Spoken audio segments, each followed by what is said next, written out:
নমস্কার, আমার নাম ডক্টর অভিজ্ঞান মাঝি। তো আমরা এখন ডায়াবেটিসের একটা অত্যন্ত ইম্পর্টেন্ট জিনিস নিয়ে আলোচনা করব, সেটা হচ্ছে ডায়াবেটিস কি কখনো ভালো হয়?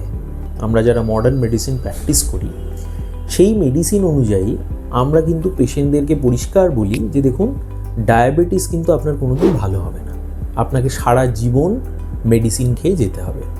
এটা কিন্তু সব ক্ষেত্রে সমান নয়।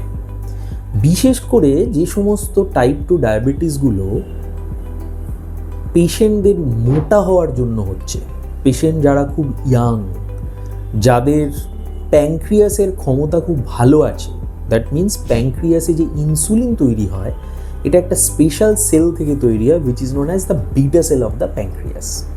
এই যে beta cell of the pancreas যত ভালো থাকবে, আমরা আমাদের ভাষায় বলি preservation of the beta cells, সেক্ষেত্রে কিন্তু ইনসুলিন তাদের খুব ভালো শরীরে থাকে, কিন্তু সেই ইনসুলিন তারা কাজ করতে পারে না। এটাকে বলে ইনসুলিন রেজিস্ট্যান্স।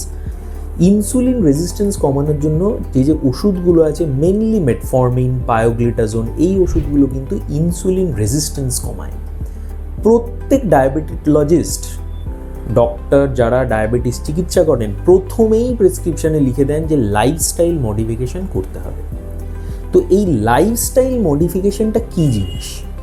লাইফস্টাইল মডিফিকেশন হচ্ছে আমরা যদি প্রত্যেক দিন নিজেদের আধ ঘন্টা সকালবেলা সূর্যের আলোতে সময় দিতে পারি, খালি চোখে, খালি গায়ে, খালি পায়ে, আমরা যদি গ্রাউন্ডিং করতে পারি, গ্রাউন্ডিং মানে আমরা যদি খালি গায়ে আর্থের কন্ট্যাক্টে, ঘাস বা মাটির কন্ট্যাক্টে আমরা যদি থাকতে পারি 15 মিনিট 20 মিনিট, আমরা যদি আর্লি ডিনার করতে পারি, সন্ধ্যে 7টার মধ্যে 6টার মধ্যে আমরা যদি খেয়ে নিতে পারি আমাদের শেষ খাওয়ার, এবং আমরা যদি টাইম রেস্ট্রিক্টেড ইটিং, এই যে কনসেপ্টটা, এটা যদি ফলো করতে পারি, যেটা অনেক ক্ষেত্রেই ইন্টারমিটেন্ট ফাস্টিং বলে আমরা জানি, যে সকাল 9টা থেকে সন্ধ্যে 6টা বা 7টার মধ্যে আমাদের সমস্ত খাওয়া দাওয়া কমপ্লিট।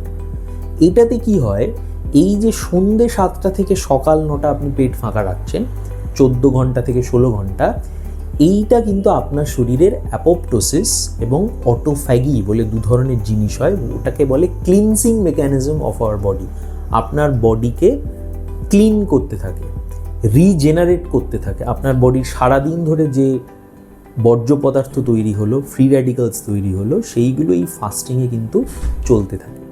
কিন্তু আপনি যদি Sunlight exposure, grounding, early dinner, circadian rhythm এগুলো ফলো করতে পারেন, এই জিনিসগুলোর থ্রু দিয়ে কিন্তু আপনার মাইটোকন্ড্রিয়াল হেলথ খুব ভালো থাকবে।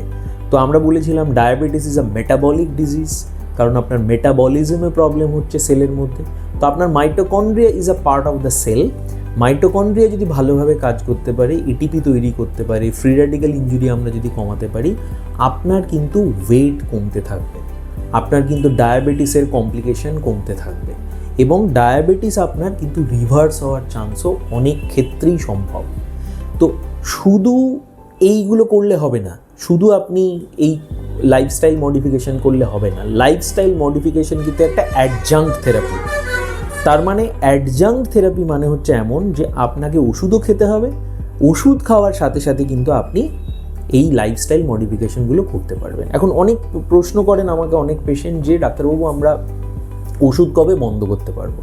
এখন আমরা ডাক্তার হয়ে অপারগ আপনাদেরকে বলার যে ওষুধ আপনারা 2 বছর পর বন্ধ করতে পারবেন কি 5 বছর পর বন্ধ করতে পারবেন।